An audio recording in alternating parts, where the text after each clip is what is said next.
sa panglawas.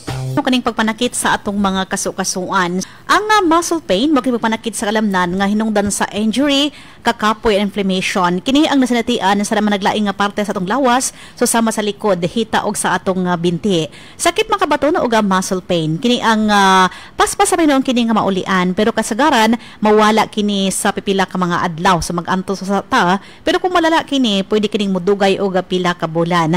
Gawa sa sobrang kakapoy sa trabaho, mao na hinungdan sa atong mga muscles. Adunay sa mga simptomas sa muscle pain nga adunay karamdaman sa mas pabalik-balik nga pagpanakit sa atong lawas o kining trangkaso. Kung ang sakit ang sobra na, pwede kita mo inom non-mefenamic acid or bisag unsa nga painkiller, basta ayaw lang gyud pagdugaya o pila-pila ka adlaw nga pag-inom.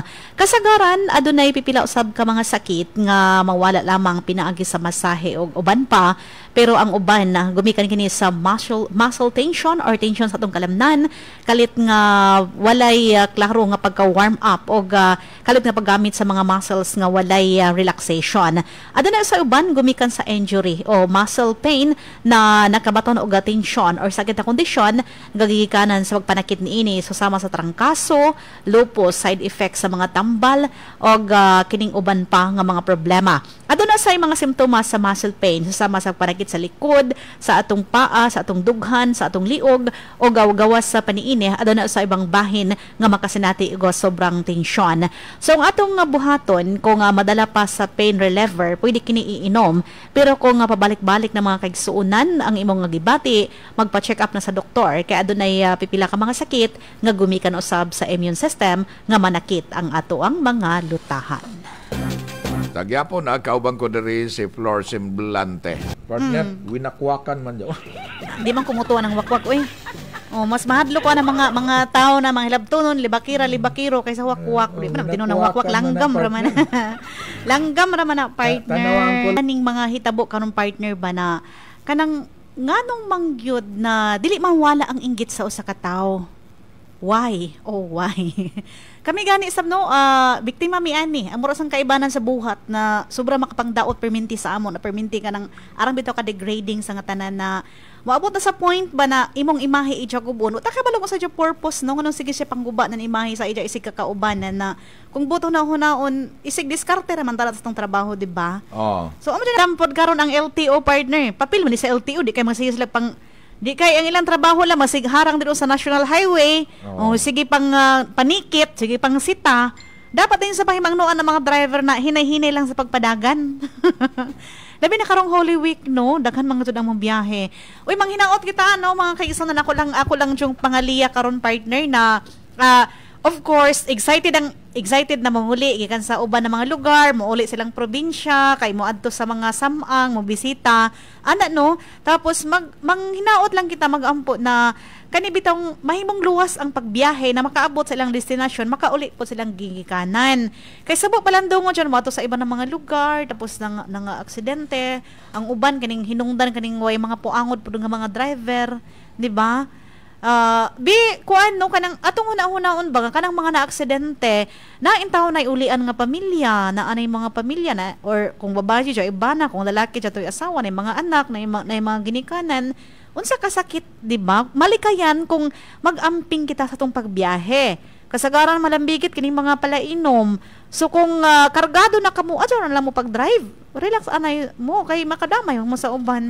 Matuyog anay. Gani. Pawayan ay kaya dili kaya. Di kaya aja magpasikat hubog lain na baga jud hubog na kaya amoy ting pasikat hinoon na inintag lang pa dili na maradyawan na kuan na pinsada.